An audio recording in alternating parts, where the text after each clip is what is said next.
j'aime citer, il y en a une qui me plaît particulièrement en raison de sa simplicité et de sa profonde vérité.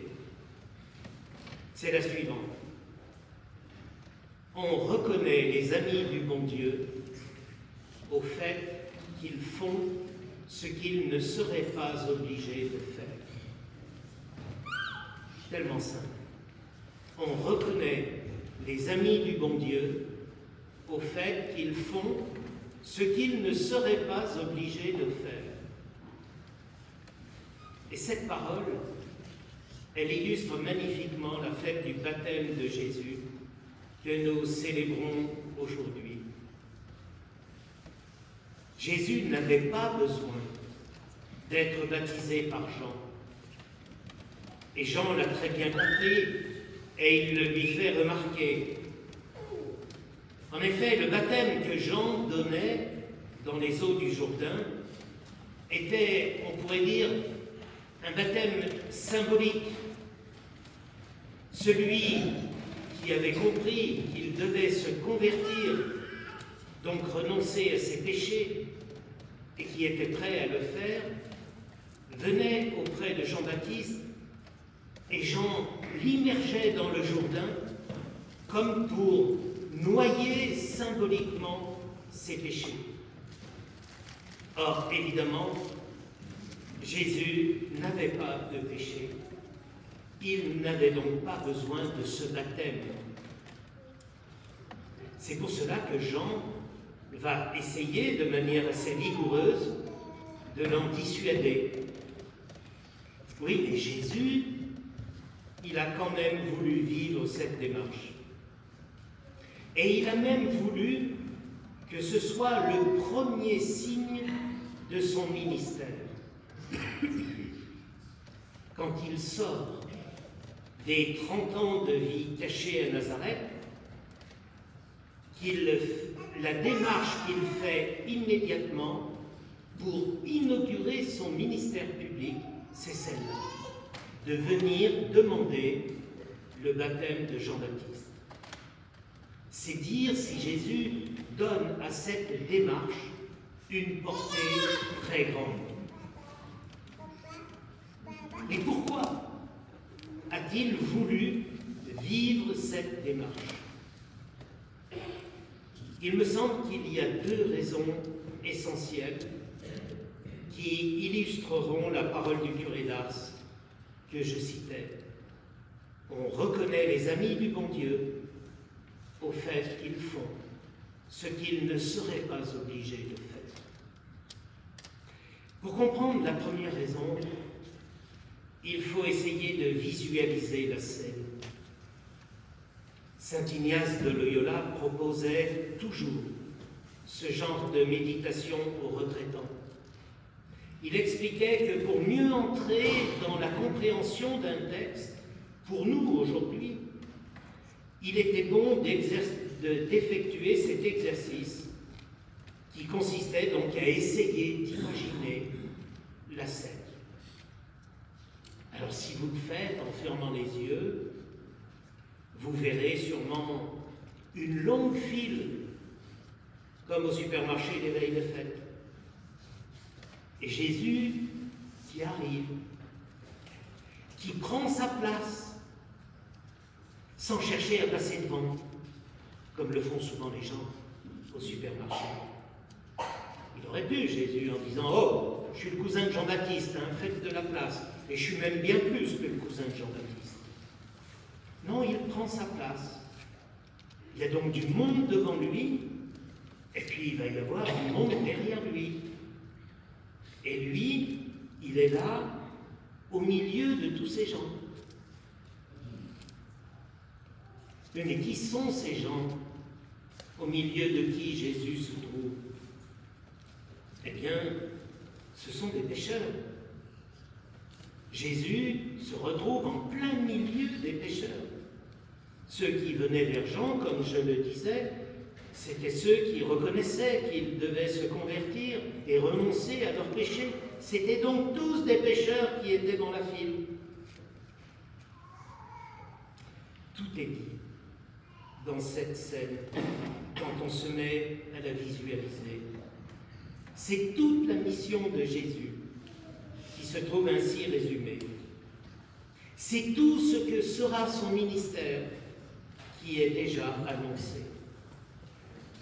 Lui, le juste, il a choisi de se tenir résolument au milieu des pécheurs. Il ira chercher les pécheurs pour leur apporter le salut, car Dieu l'a envoyé dans le monde pour cela, chercher et sauver ceux qui étaient perdus, avec la consigne supplémentaire, parce que c'était la volonté de Dieu, que Jésus n'en perde aucun. Alors c'est bien vrai, on reconnaît les amis du bon Dieu au fait qu'ils font ce qu'ils ne seraient pas obligés de faire, en accomplissant ce que Jésus n'était pas obligé de faire en venant demander ce baptême. Jésus a manifesté l'amour du cœur du Père pour tous les hommes. Il a été envoyé pour cela. La deuxième raison qui justifie que Jésus ait voulu vivre cette démarche alors qu'il n'était pas obligé de le faire, c'est que par cette démarche, Jésus voulait que puisse retentir la voix du Père qui dira « Celui-ci est mon Fils bien-aimé, en qui je trouve ma joie. » Si on s'en tient à ce que disent les trois évangiles synoptiques, Jésus seul a vu s'ouvrir les cieux et l'Esprit Saint descendre sur lui. En revanche, la voix semble avoir retenti pour que tous ceux qui étaient là puissent l'entendre. Alors vous allez me dire, c'est un peu difficile à croire. Oui, je reconnais que c'est difficile à croire. Mais vous savez, à partir du moment où on croit que Dieu a pu devenir homme et qu'il est né d'une vierge, il n'y a plus rien qui devrait nous étonner. Et pourquoi Jésus a voulu que cette voix puisse retentir pour tous ceux qui étaient là et au-delà, tous ceux qui liraient les Écritures? Eh bien, parce que cette parole, Jésus ne l'accueille pas comme un privilège dont lui seul serait le destinataire.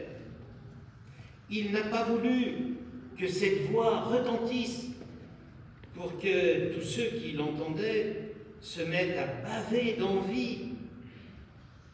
Non. Il a voulu que cette voix puisse retentir pour que chaque homme puisse entendre qu'en Jésus, il est lui aussi cet enfant bien-aimé en qui Dieu trouve toute sa joie. Est-ce que vous vous rendez compte de la portée de cette parole? Si nous pouvions chaque jour et même plusieurs fois par jour repasser dans nos cœurs cette parole, en Jésus, je suis l'enfant bien-aimé du Père qui trouve en moi toute sa joie. Si nous prenions cette résolution de dire chaque jour cette parole,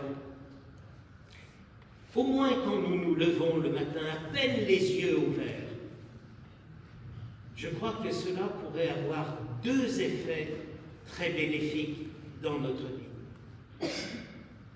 Le premier effet bénéfique, c'est qu'avec cette parole, nous reprendrions conscience de notre infinie dignité aux yeux de Dieu. Et ce serait tellement bienfaisant quand les autres cherchent à nous accabler, quand notre psychologie blessée cherche à nous faire croire que nous ne valons rien, que nous ne sommes pas aimables, quand l'esprit du mal cherche à nous faire croire qu'à cause de nos péchés, Dieu ne peut plus nous aimer. C'est dans ces moments-là qu'il faut particulièrement supplier le Saint-Esprit de nous aider à dire et à redire en Jésus, je suis l'enfant bien-aimé du Père qui trouve en moi toute sa joie. Cette parole peut nous guérir. Et le deuxième effet bénéfique que pourrait avoir cette parole, si nous la redisons régulièrement, c'est de tirer nos vies vers le haut, de nous encourager à choisir le bien. Puisqu'en Jésus, je suis l'enfant bien-aimé du Père et qu'il trouve en moi toute sa joie, cette parole ne peut que me booster pour mener une vie qui ne vienne pas contredire cette identité fondamentale. C'est pour cela que je dis souvent, avec humour, que lorsque je serai pape, je modifierai légèrement le rituel du baptême pour que cette parole puisse être dite par le prêtre ou le diacre au nom du Père du ciel lui-même, parce que pour le moment on ne la dit pas, c'est tellement dommage.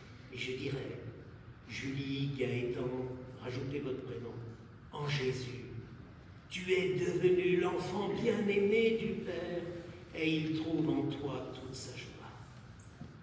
Et je demanderai aux parents, parrains et marraines, que chaque année, pour l'anniversaire du baptême de leur fils ou de leur filleule, ils puissent lui redire cette parole.